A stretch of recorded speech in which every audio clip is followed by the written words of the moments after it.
Les conflits sociaux sont-ils un moteur du changement social ou au contraire une résistance à ce changement? Quelles sont donc les relations entre les conflits sociaux et le changement social? Sont-ils l'accélérateur des transformations sociales ou au contraire naissent-ils d'un refus de tout changement? Il faut avant tout préciser ce qu'est le changement social. C'est d'abord un changement de structure, l'organisation sociale dans sa totalité où certains de ses composants essentiels sont modifiés. Les éléments transformés peuvent être de nature très différente. Les valeurs et de manière plus générale le système culturel, l'organisation de la production. C'est ensuite un phénomène durable et enfin un phénomène collectif. Il concerne une communauté, une organisation, une collectivité. Certaines analyses voient le conflit comme un facteur favorisant le changement social et facilitant ainsi l'intégration sociale.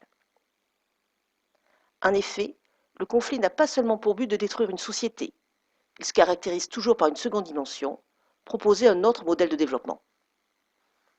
Un compromis entre les groupes en conflit se crée alors. Cela génère automatiquement un changement social. Ainsi, certains groupes jusque-là marginalisés, car ne répondant pas aux valeurs et normes dominantes, peuvent maintenant être mieux intégrés. Le conflit est donc positif, puisqu'il permet le changement social qui assure une meilleure cohésion sociale.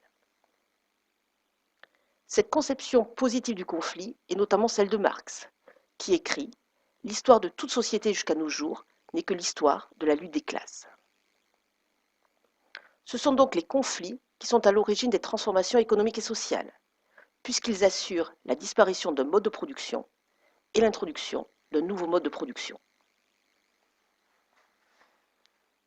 En effet, tant que les forces productives sont cohérentes avec les rapports de production, le mode de production est viable. Dans le cas contraire, il y a une révolution qui amène un nouveau mode de production. Prenons l'exemple du mode de production capitaliste. Celui-ci est d'abord déterminé par des forces productives, c'est-à-dire les moyens de production mis en œuvre à une époque donnée. Dans le mode de production capitaliste, c'est la machine à vapeur qui est essentielle. Elle va permettre alors une augmentation forte de la productivité.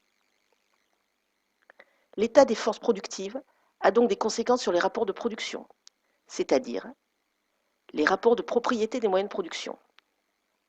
En effet, l'introduction de machines à vapeur est coûteuse et nécessite des investissements importants. Seule une partie de la population peut acquérir ces machines, la bourgeoisie. Celle-ci va alors employer ceux qui n'ont que leur force de travail, le prolétariat. La transformation des forces productives va bouleverser le mode de production. Selon Marx, des lois immanentes du capitalisme existent. Elles se traduisent par un remplacement des hommes par les machines. Comme seul le travail crée de la richesse pour Marx, la création de richesse va diminuer automatiquement. Cela génère alors une baisse de la plus-value, partie de la richesse prélevée par la bourgeoisie. Pour éviter cette baisse, la bourgeoisie diminue les salaires.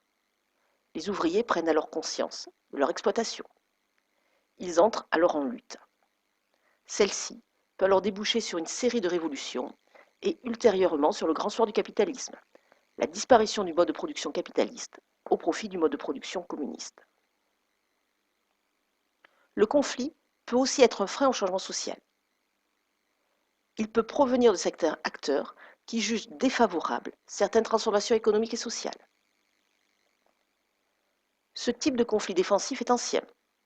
En Angleterre, au début du XIXe siècle, les ludistes, ouvriers du textile, vont briser les métiers à tisser, accusés de détruire leur emploi.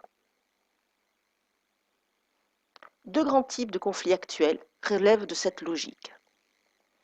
Les premiers s'opposent à la modernisation des entreprises ou de l'État. Celle-ci est présentée comme nécessaire, mais elle menace le statut et l'identité des travailleurs. Ce sont par exemple les mouvements contre la fermeture d'usines ou les opposants à la loi El Khomri. Deuxième forme de conflit, les mouvements dits NIMBY, pour Not in my backyard, littéralement pas dans mon jardin. Ce sont des mobilisations qui refusent par exemple l'installation d'une activité polluante près d'un quartier résidentiel ou d'un centre de réfugiés dans le bois de Boulogne. Même si ces conflits sont défensifs et refusent le changement, ils sont radicalement différents. Les premiers luttent pour l'intérêt collectif, la défense du statut du travailleur et les acquis sociaux. La base du conflit repose donc sur la défense d'une certaine conception du monde. En revanche, les mouvements non-buy se mobilisent sur un point précis. Et le conflit est basé sur l'intérêt individuel. Le refus de l'installation d'une activité polluante ne repose pas sur une remise en cause de l'activité même, mais sur la localisation de celle-ci. Les militants ne se soucient pas qu'elle s'installe ailleurs.